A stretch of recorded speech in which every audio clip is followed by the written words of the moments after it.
सुदरांचल कस्बे में योग शिविर का आयोजन होता है। आसपास के सभी गांवों व कस्बे के लोग योग शिविर में योग सीखने व योग के माध्यम से अपना स्वास्थ्य समस्याओं को दूर करने आते हैं। प्रायः 5 बजे का समय और साधु वेश में कलीन सेव वाला तकरीबन 25 वर्षीय हष्ट पुष्ट युवा मंच पर माइक थामता है। आदरणीय माताओं, बहनों और सज्जनों, आज आपके बीच बहुत ही पहुंचे हुए बाबा पधारे हैं। पिछले योग के शिविर में 4 को पहुंचाया है। सुनते ही जनता में हड़कंप मच जाता है। कुछ लोग तुरंत वहां से जाने लगते हैं। साधु वेशधारी युवा आगे कहता है, घबराओ नहीं, जाओ नहीं, आपके सामने योग बाबा नहीं।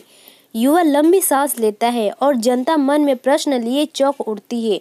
योग बाबा प्राणनाथ की परम शिव प्राण हरण का आए हैं। ये प्राणनाथ जी से छोटे बाबा है, बहुत पहुँचे बाबा है। अब तक कई योग शिविर में योग के माध्यमों से कई को पहुंचाया है।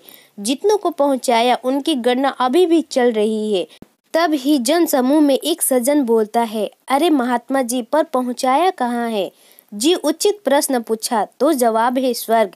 साधु वेशधारी युवा ने बड़ी विनम्रता से उत्तर दिया। यह सुनते ही पीछे से बैठे हुए योग गुरु फुसफुसाते हुए कहते हैं, मूर्ख, यह क्या बक रहा है? युवा का तुरंत अपने कथन पर ध्यान आता है।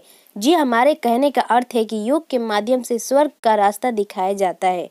यह सुनकर जनता की राहत मिलती है। तब एक महिला खड़ा होती है, महात्मा, इनका नाम बाबा प्राण हरण क्यों है? देवी, इस सवाल का जवाब तो पता नहीं।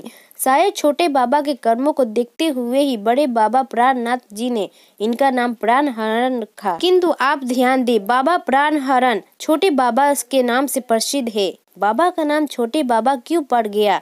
महिला ने अपना अगला प्रश्न पूछा। जी, यह इनका निक नेम है। जैसे होता है ना, छोटा चेतन, छोटा डॉन, छोटा छतरी, वैसे ही इनका नाम प्रेम से बोला जाता है छोटे बाबा। सज्जनों, ये बड़े ही तपस्या ज्ञानी, योग कला में निपुण, बहुत पहुँचे योगी है और योग कर कर के ही बन गए छेड़छाड़ के रोगी हैं। चौंक कर एक युवती अर्थात कन्या रोगी है। सत्य बोलने के लालच से दूर रहने के माया मोह से किनारा करके बाबा के चरित्र पर किसी भी प्रकार की कोई शंका मत करो, पितु पूर्ण रूप से बाबा को योग के लिए समर्पित कर दो। इसके साथ ही मैं यह माइक छोटे बाबा पूजनीय प्राण हरण जी को देता हूँ, जो कि अब आगे अपनी योग विद्या से आपका मार्गदर्शन करेंगे। बाबा माइक थामते हैं। शुद्धि जनों, मैं योग गुरु प्राण हरण, आइए मेरी शरण और करिए मेरे ज्ञान का वर्णन। प्रिय श्रोतागणों, आप सभी अपनी शारीरिक समस्याएं बताएं। कल से ही आपको विधि पूर्ण योग का आसन सिखाएंगे, किंतु आज उन पर विशेष ध्यान देंगे जिनका विशेष शारीरिक समस्या है। एक मोटी सुंदरी युवती खड़ी होती है। बाबा, मुझे सांस लेने में समस्या है। चिंता ना कर, सांस ही योग का कला महमल है। सही बोले बाबा, सांस है तो आस है और सांस से ही रास है। रास है मतलब बाबा? रास नहीं समझी? कोई बात नहीं, मैं मध्य रात्रि को भी योग सिखाता हूँ, आओगी तो जान जाओगी। बाबा, मुझे दमे की बीमारी है। वो तो होगा ही, तू अभी तक जो कुंवारी है। क्या? कुछ नहीं, चल दम लगा। क्या बाबा? दम लगा के सांस ले। सुनकर युवती छाती फुलाते हुए जोर से सांस लेती है। और जोर से, अब निकाल। बाबा ध्यान से युवती को देखते हुए निर्देश देते हैं। अब राहत मिली? अगर ना मिली तो कोई बात नहीं, ध्यान रख, बाबा रात को भी योग सिखाते हैं। सांस की कोई समस्या कभी ना होगी। चलो, अब किसी और जान को कोई शारीरिक समस्या? अति सुंदर पतली दुबली युवती खड़ी होती है। बाबा, हार्ट में प्रॉब्लम है। तुझे देख तो किसी के भी हार्ट में प्रॉब्लम हो जाएगी कन्या। क्या बाबा? कुछ नहीं स्वीट हार्ट।